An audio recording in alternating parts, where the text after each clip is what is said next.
बिस्मिल्लाहिर्रहमानिर्रहीम। अस्सलाम वालेकुम students. Open page number 4। Okay, आज हम सिंपल हार्मोनिक मोशन की सेकंड एग्जांपल को डिस्कस करेंगे, जो कि है ball and bowl system. Okay, ये अगर आप इसकी फ़िगर पे गौर करें तो ये बाउल है, ठीक है, और ये आपकी बॉल है। ये पूरा क्या है, बॉल एंड बाउल सिस्टम।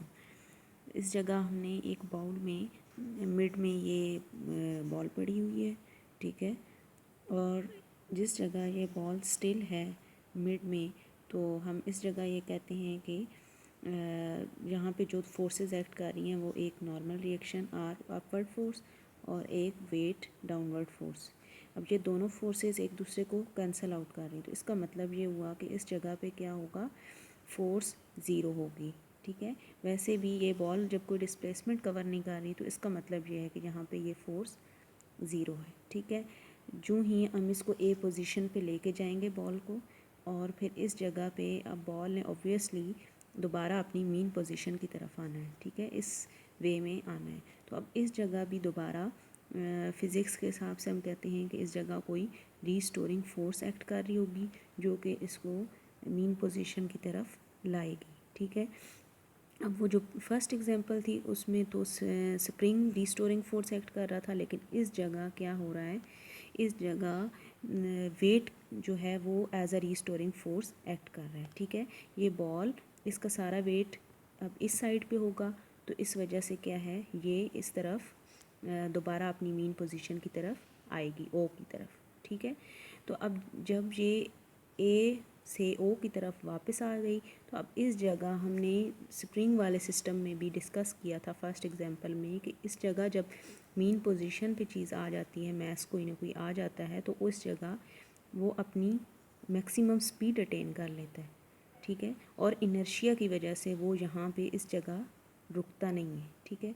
अब ये बॉल भी इस जगह ये स्टिल नहीं रहेगी, अब क्या करेगी, ये मज़ीद उतना ही डिस्प्लेसमेंट कवर करेगी और आगे की तरफ बी की तरफ जाएगी, ठीक है, इस पोजीशन पे जाएगी बॉल।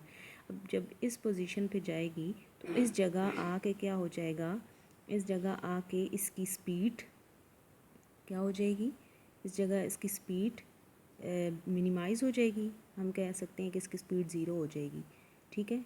यहाँ पे थोड़ी देर ये स्टिल रहेगी बॉल, और कुछ सेकंड के लिए, फिर उसके बाद अब इस पे भी रीस्टोरिंग फोर्स दोबारा बॉल पे इस मीन पोजीशन की तरफ लग रही है, तो इसका मतलब यह है बॉल ने दोबारा इस साइड से ओ की तरफ वापस आना है, ठीक है। तो जब ये ओ की तरफ दोबारा वापस आएगी, तो मज़ीद यहाँ फिर भी थोड़ी बहुत स्पीड वो अटेन करेगी और फिर ए पे जाएगी।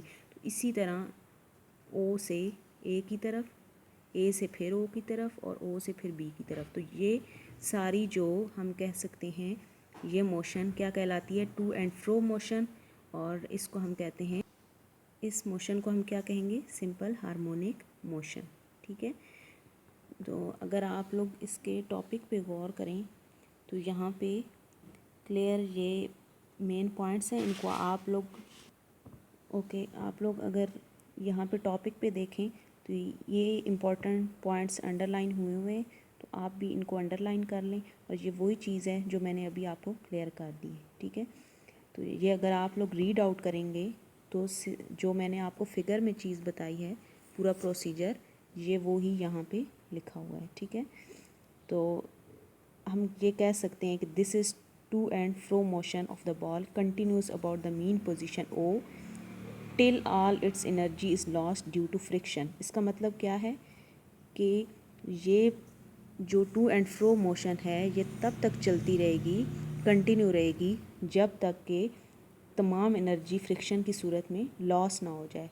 मतलब कि ये जो बॉल है, तो ये जब ऊपर नीचे हो रही है मीन पोजीशन पे, दोबारा वापस आ रही है, तो ये इनके दरमियान, बॉल एंड बाउल के दरमियान कोई ना कोई फ्रिक्शन भी एक्ट कर रही है। तो जब फ्रिक्शन एक्ट कर रही है तो इसकी सूरत में क्या हो जाएगा, हम कहेंगे कोई ना कोई एनर्जी साथ साथ लॉस होती जाएगी। तो जब फ्रिक्शन की सूरत में ज़्यादा एनर्जी लॉस हो जाएगी तो फिर क्या है, वो सिस्टम रुक जाएगा, मज़ीद स्पीड अटेन नहीं कर पाएगा और वो रुक जाएगा।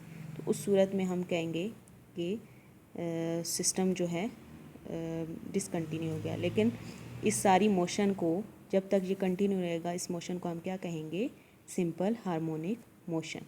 ठीक है, ये सेकंड एग्जांपल थी सिंपल हार्मोनिक मोशन की।